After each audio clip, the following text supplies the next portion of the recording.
What's up, travelers? It's Liz And Derek. from Means to Travel, and today we are checking in with you guys from southern England. And it's been a big day for us. We did a lot of travel. So, about 28 hours ago, we woke up in the United States in just outside of Cincinnati. And since then, we've flown from Cincinnati to Dallas, from Dallas to London Heathrow.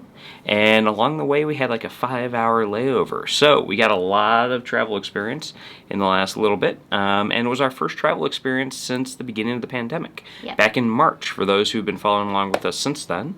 This last March, we were in Amsterdam when the news happened that the United States was closing down its border, and we had to kind of get back in a jiffy. Very quickly. So, no travel since then, and today was the first day, so it was kind of nice, and we thought we'd, set up the camera here while we're fresh and thinking about it, and share with you kind of our 5 key takeaways, surprises, reactions that we had from our trip and travels. So this video is going to be the start of what we are hoping to be a 14-day series while we are in quarantine here in the UK. The 14 days of quarantine. Exactly. So as Americans, we are required to quarantine or self-isolate for 14 days upon arrival. So we've just checked into our Airbnb here. We're sitting in the back patio, and we are going to share our reactions with you, starting with Derek's first one.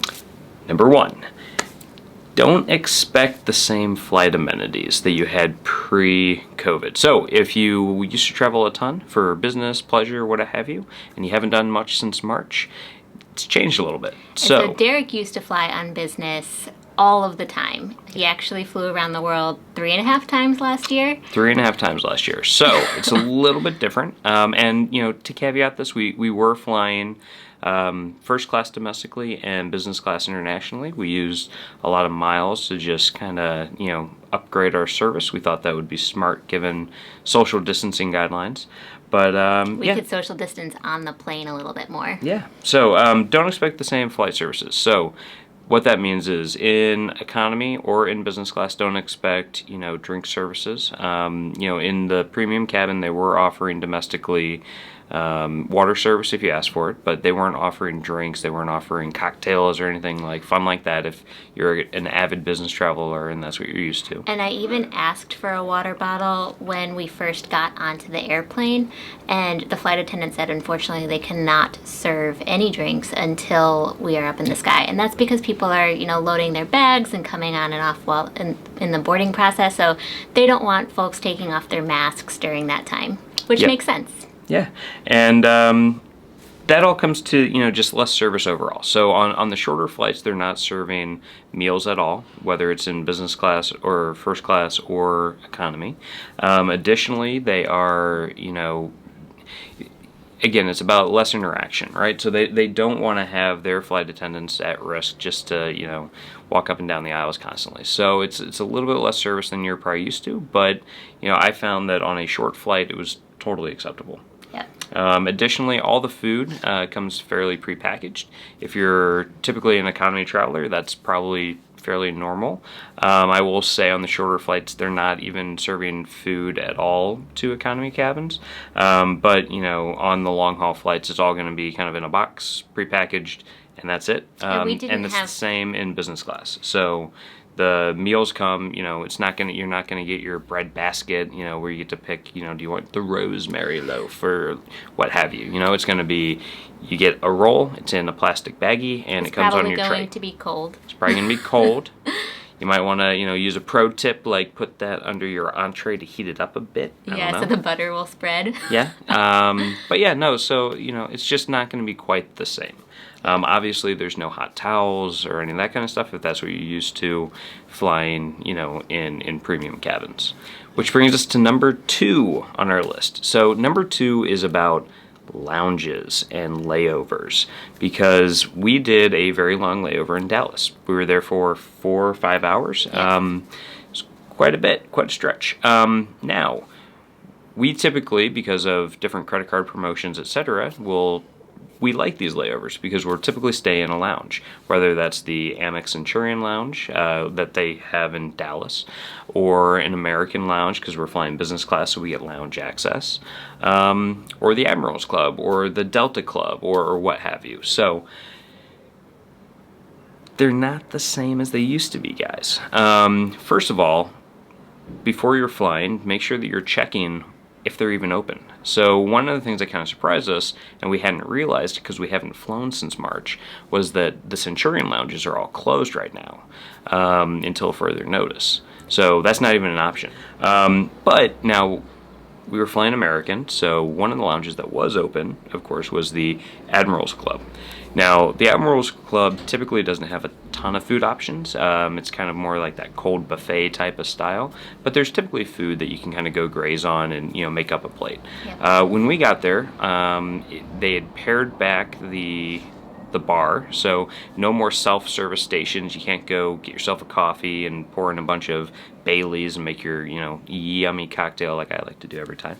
That wasn't an option. You had to go up to the bar, and unfortunately it seems like they've pared back a number of things that used to be complimentary and now you had to pay for. So Baileys, for instance, cost like $6 or something like that. And we got a brisket sandwich because we were in Texas, and that cost $12, and Derek and I split that. Yeah, so, they still have food for sale, and it's, I think fairly reasonably priced compared to what you'd pay in the terminal.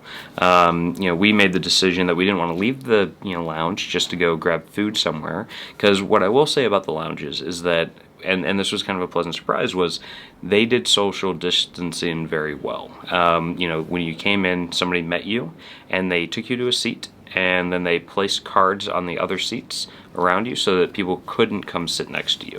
It was very nice. I thought it was very well done. It felt very safe. It felt very, very nice. Now, then you had to, go to the bar to get your food. And at the bar, they would then have these snack packs. So it's a little, box that's We'll put packaged. A picture of it. Yeah, we'll put a picture of it somewhere. I don't know where. It was nice. It had, dried cranberries, it had Milano cookies, it had wheat thins. It was enough of a snack to kind of get you through.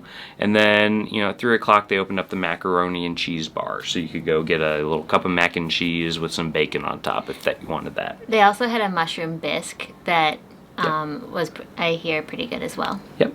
So it's just a little bit different, guys. It's still, I thought, was a good option for a long layover. When we fly internationally, we don't like to do the really short layovers because we don't want to miss a flight if something was delayed out of Cincinnati or what have you. So we ended up, enjoying it, and I thought it was a good experience. So yeah, still very much worth going to the lounges if they're open. But, it might be a case-by-case basis, and, it might also depend on local regulations on what exactly they're able to serve. So that was number 2. Number 3 on the list is because there's less people flying, and if you have status and you have upgrade potential, you might be more likely to get an upgrade because there's less concierge key or platinum or executive platinum or whatever people flying. So you might get a little bit of extra service, which is kind of nice. What I will say about that, it could be double-edged. So what we found was that flying domestically, the premium cabin was totally full. My assumption is that was because a lot of people got upgraded into first class because of their status, and probably didn't necessarily buy the tickets because that's pretty common in domestic flight. So Derek, for everybody's background, has executive platinum status on American from his travels in 2019. Yeah, so pretty high status. So kind of the neat thing that happened to us was when we arrived in Dallas, we had a terminal change. And typically, when a concierge key, which is like their super mega high level person, lands one status level one up status from Derek. above me, when they land, they will typically be met by somebody who works in the lounges, and they will actually drive them to their the other terminal in the little cart that says concierge key on it. It's very nice. It feels a little awkward at times because you're like, I'm an able-bodied person. I should be able to walk myself. But hey, it was actually really quick and nice, and we had a lot of bags, so it was kind of cool. So that's something that I wouldn't typically have. I typically don't have people meeting me off of a plane. Yeah, so they met us despite the fact with that a little name placard. It was very nice. Yeah, despite the fact that he does not have concierge key status, they kind of gave him that service level upgrade today, likely in hopes that we'll keep flying. We keep flying with American. So now that Derek's talked to you all about the differences in what to expect and maybe levels of service that you'll receive while you're flying. The fourth thing that we're going to talk about is wearing a mask. So our biggest reaction and surprise coming out of wearing a mask essentially for 27 hours until we arrived here an hour and a half from the airport in England. Yep. Is that we were thinking going into this trip that the discomfort of wearing a mask was going to be around having it in front of our mouth the whole time. However, the discomfort was actually around having it around our ears and the elastic kind of tugging at our ears that entire time, which was a huge surprise. We've never worn masks for that long of a duration. So what we ended up buying before leaving was silicone liners or silicone frames to go underneath our mask and prevent the mask from kind of sticking to our face and getting too sweaty underneath. And that really helped. I'll put a link to those, the silicone frames, and as well as the masks that we use that were N95 or KN95 down in the description for you all. Yep. But that was definitely a huge surprise, and we could not wait to take them off of our ears at the end. And there's these whole cottage industries that are popping up around masks and mask wearing to make them more comfortable. The silicone is one of them. I think they also have some liners that we could have gotten for behind the ears to make that a little bit more comfortable. Anybody who works kind of in the service industry and wears masks constantly, this is probably not a new thing to you, but for those who haven't had to wear one for almost 24 hours straight, it hurts. Yeah. So that fifth thing that we want to wrap up with is that we were super surprised about how easy immigration was here in the UK. Easy. So we had to fill out some paperwork about where we're going to be quarantining and how we were going to get there, etc., before we arrived, and that was within the 48 hours before we arrived here in this country.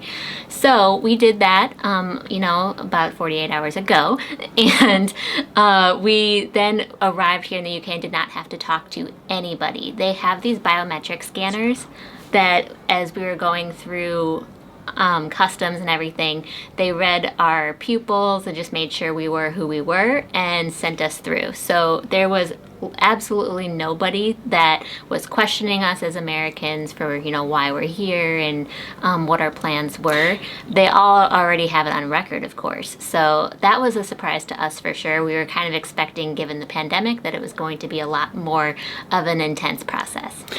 Yeah, and so for anybody who's traveled to the UK quite a bit, pre-pandemic and pre all these things going into place, it didn't feel different. It felt very similar to how it always felt. It was just less crowded because there's less people traveling, so it was even quicker.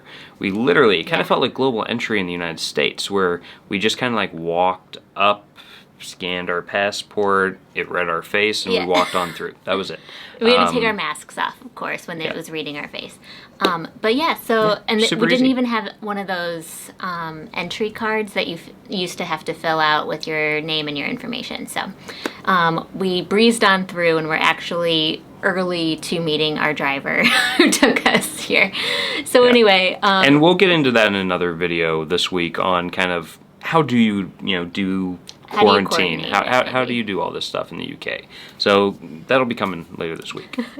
And we wanted to give one quick bonus tidbit is that a final, sixth surprise is that it is incredibly warm here. We are sitting here in our back patio here in southern England, and it's Fahrenheit in the mid to upper 70s and perfectly sunny, and we are very pleased with being able to be here with such nice weather and have this back patio, since we cannot leave this home. Yep. So hopefully you guys really enjoyed this video, and we enjoy talking to you all as we make our journey through the 14 days of quarantine. So if you want to come back, we are hoping to release our next video as our travel day vlog, so you can see firsthand what we experienced. And so that will either be the second or third video. Hope to see you guys back tomorrow with that in mind. And thank you guys for sticking with us throughout all of these 5/6 surprises that we had from this international travel day as Americans traveling to the US. If you liked this video, please feel free to give it a thumbs up and subscribe if you want to hang out more. It's a great way to support free travel content on YouTube. And don't forget, every Sunday we will be live streaming on YouTube. From here. Maybe not from right from here. From the UK. From the UK. And it's going to be at 11 a.m. Eastern, 10 a.m. Central. Correct. And so U.S. time. And if you're here in the UK, it's going to be 4 p.m. So hope to see you all on Sunday, and come back. 5 p.m. if you're on the continent. Come back for the 14 days of quarantine to hang out with us. Talk to you guys soon. Happy travels. Cheers. Bye. Hey travelers, don't forget to subscribe. And let's hang out more. Here are some links to other helpful travel videos on my channel, and press that notification bell so you don't miss any new and awesome travel videos to come.